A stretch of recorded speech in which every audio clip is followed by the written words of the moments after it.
This is a crazy story. So this is from CNN. Names and faces of Harvard students linked to an anti-Israel statement were plastered on mobile billboards and online sites. You guys keeping up with this? This is fascinating, okay?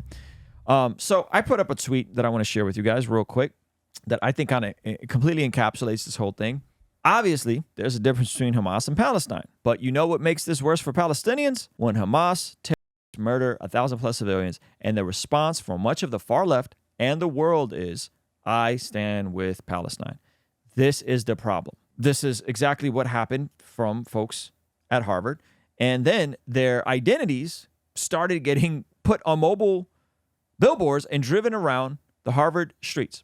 A billboard truck drove near Harvard's campus Wednesday, displaying the names and photos of Harvard students whose organizations signed a statement blaming solely Israel for the deadly attacks by Hamas.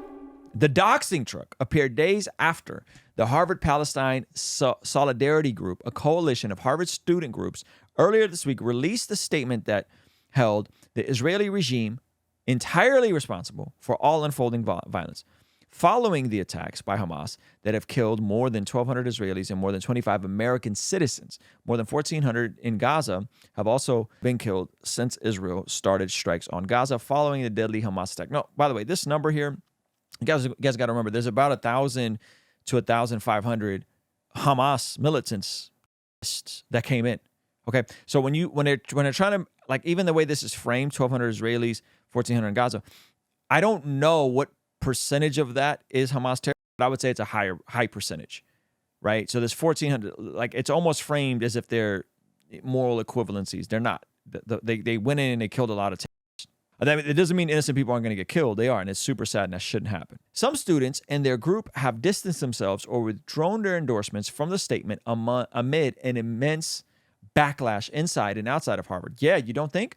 Several said they did not read the statement before they signed it. A conservative nonprofit said it organized the truck featuring the virtual billboards with students' names and images under a banner that reads, Harvard's leading anti-Semites. Sheesh, man. It also published names online. CNN has not independently verified that the names students were associated with the letter. The group's president said in an X post, the platform formerly known as Twitter, that the group is removing the names of students from groups that withdrew, but are also adding new names every hour. The university's Hillel, its Jewish student organization, condemned the billboard truck and attempts to intimidate signatories.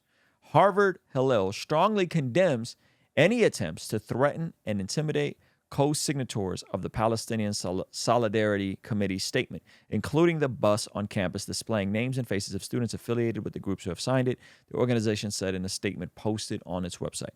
We will continue to reject the PSC statements in the strongest terms and demand accountability for those who signed it, the statement added, but under no circumstances should that accountability extend to public intimidation of individuals. Wow. Talk about taking a high road, right? Because if this was about revenge, and if this was about exposing people, then this Jewish organization would be like, yeah, nah, we want to know. We want to know who is holding this position. The Hamas is the government that got voted in Gaza. The West Bank has a different government, but there are a lot of Hamas, obviously, in Gaza, and there are some Hamas terrorist extremist jihadis in the West Bank. I think they've mitigated a lot of them in the West Bank and pushed them out. Right. And so I would say the majority of the time when there are attacks, they're usually connected with Hamas or some sort of jihadi organization. Harvard legal scholar Lawrence Tribe also blasted the attempts to expose the students, telling CNN in an email that naming and shaming the students, as well as labeling them as anti-Semites while posting their photos to put targets on their backs, is more dangerous than useful. We shouldn't repeat the McCarthy era's excesses in the interest of moral clarity. Interesting. The malicious publication of personal information. Yeah, I love how, like, the malicious publication. How about the document they signed? That was completely evil and terrible. Such as home addresses or phone numbers has been a tactic used by far-right groups for years to intimidate Palestinian activists and allies into silence, according to current Harvard student who is of Palestinian descent and spoke to CNN on the condition of their anonymity. I don't know if this is just CNN openly showing you their hand or what. But holy moly. In the wake of the mounting backlash, at least 8 of the original 34 co-signing Harvard student groups. So remember, these are student groups, not students, student groups. So 8 of them had withdrawn their signature from the statement as of Wednesday, according to the Harvard Crimson student newspaper. The reversal from a handful of student groups also comes after billionaire hedge fund CEO Bill Ackman and several other business leaders demanded Harvard University release the names of student signatories so they would know not to hire them. Okay, now this is the part that I'm like, I'm not against this. I'm against people getting doxxed, for sure. I'm against people having their private information put out. That's wrong and illegal. But if you're going to sign a public statement, stand 10 toes down. Let people know where you're at, man. Why are you hiding? If you're really about this life, why are you hiding? It seems a bit sissy to me. In a post on X Wednesday, famed economist and former Harvard president Larry Summers, who criticized the statement, added that it is not a time where it is constructive to vilify individuals. I think they vilified themselves. If I'm a Jewish business owner and I know that there are people who want to see the state of Israel wiped out, I would kind of want to know who they are before I potentially hire them. Please, everybody, take a deep breath. Many of these groups never saw the statement before it went out. That's crazy. So what are you signing then? In some cases, these are approving, did not understand exactly what they were approving. Probably some were naive and foolish. Harvard referred CNN's request for comment on the doxing truck to a letter written to the Harvard community. We don't condone it, yada, yada, yada. So it's a developing story. I don't know what to make of this in terms of, I don't think we should vilify people. I don't think we should, especially college students who a lot of times don't know they're up from their down. But at the same time, if you're a business owner, you may want that information just in case you hire someone that like literally hates you. And this isn't uncommon, by the way, right? We saw the same thing with BLM Chicago tweeting some complete and utter nonsense, tweeting a paraglider. This is all that is it. This is all that is it. Paraglider that says, I stand with Palestine. I promise you, people who y'all taking this position, you're not helping the Palestinians who are not known for their paragliding skills. Okay? So when you post stuff like this and you think this is standing with Palestine, some people don't know that's how the paragliders came into that festival. So you're posting stuff like this and you think that's going to communicate that you're standing with Palestine. No, you're standing with Hamas. You're standing with the terrorists that paraglided in and killed people at a festival. The same people. A lot of these people would probably fly the Palestinian flag. That's the hilarious part about this, is the far left liberal types who want to stand with Hamas and Palestine don't understand that Hamas in Palestine will probably kill you the moment they get it, the first chance they get. Like that's the irony in all of this. The overlap between Islamic jihadis and the far left just is incredible. Like this is insane, right? And so of course BLM Chicago took it down. The broader BLM organization came out and said that they're not affiliated with them. They wouldn't make a comment on this, of course. Then the BLM Chicago organization apologized for it, right? We stand with Palestine and the people who will do what they must to live free. Our hearts are with them, grieving mothers, those rescuing babies from rubble who are in danger of being wiped out completely. Okay, so there's about 500,000 people there that are displaced.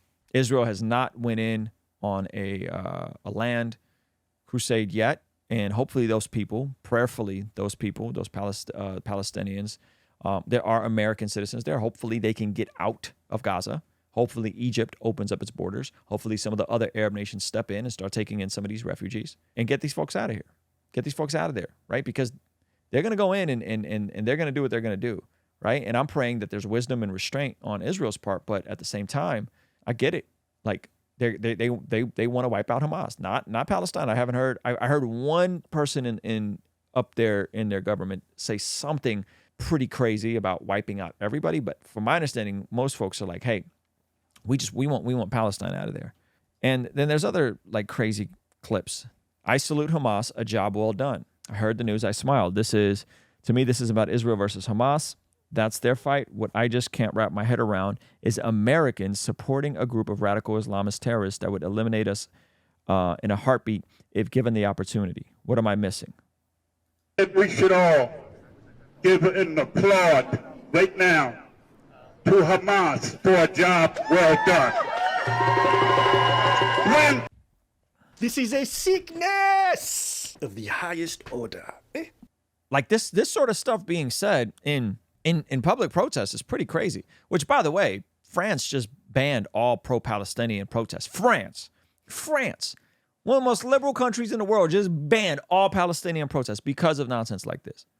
They woke up in the morning and they found the field hands in the house with a knife ready to cut their throats. I was late to the news. Like, listen, I understand. This is in Philadelphia. This is in America. Listen, I understand. There are some crazy unhinged people out there. But the fact that this is being cheered on is crazy. Because we're not just talking about one or two unhinged people. This is a common narrative at a lot of these rallies. Rallies happening in Times Square. When I heard it, I smiled. Darkness. This is a sickness of the highest order. This man said he smiled.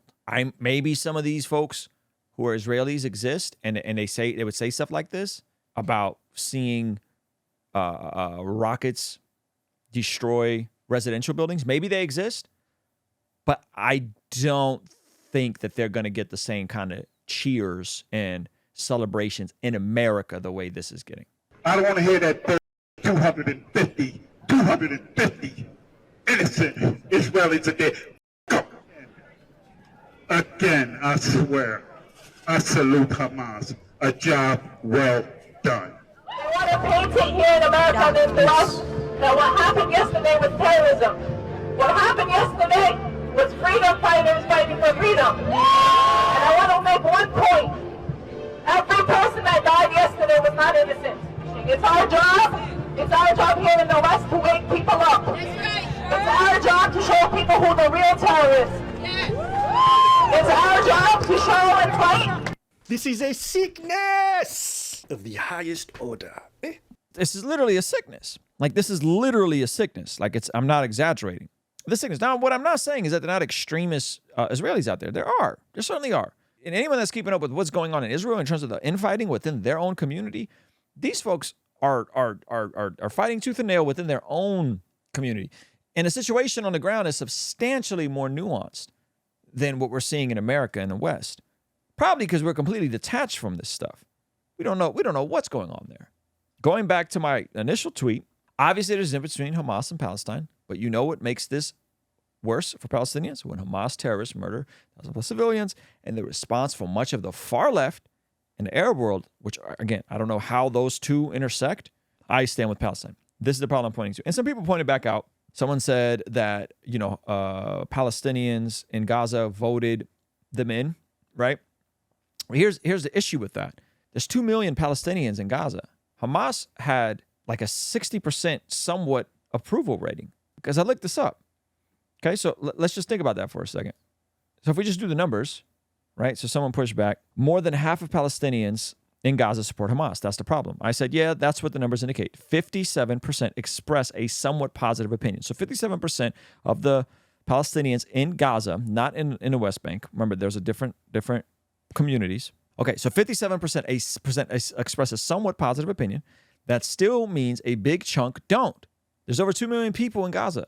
There's American citizens in Gaza. 40% of 2 million is 800,000. That means there's 800,000 in Gaza right now that do not support Hamas, if we're going off of those numbers, right? And so, like, having said that, I think conflating all this stuff is so not helpful. It's so not helpful.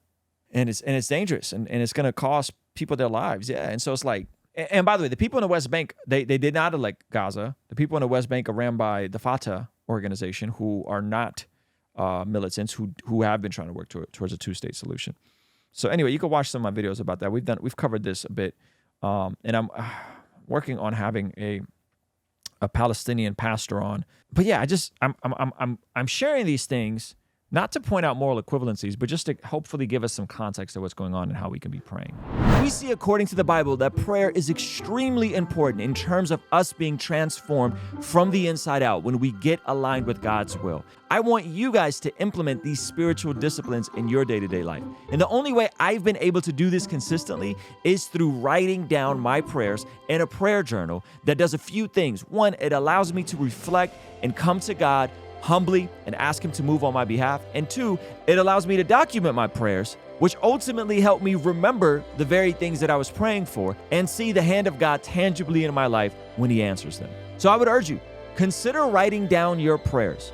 It could be in a blank notebook. It could even be on your phone. Or you could check out the one I personally designed and used from my own quiet time and spiritual discipline that I think will be a huge blessing. It's the exact structure and system that I've used for years to pray and be more consistent in my spiritual disciplines. And here's the thing, with the hope to create a prayer movement, we've made the PDF version of this prayer journal completely free. So to get the PDF of our prayer journal completely for free, go to blessgodpdf.shop now.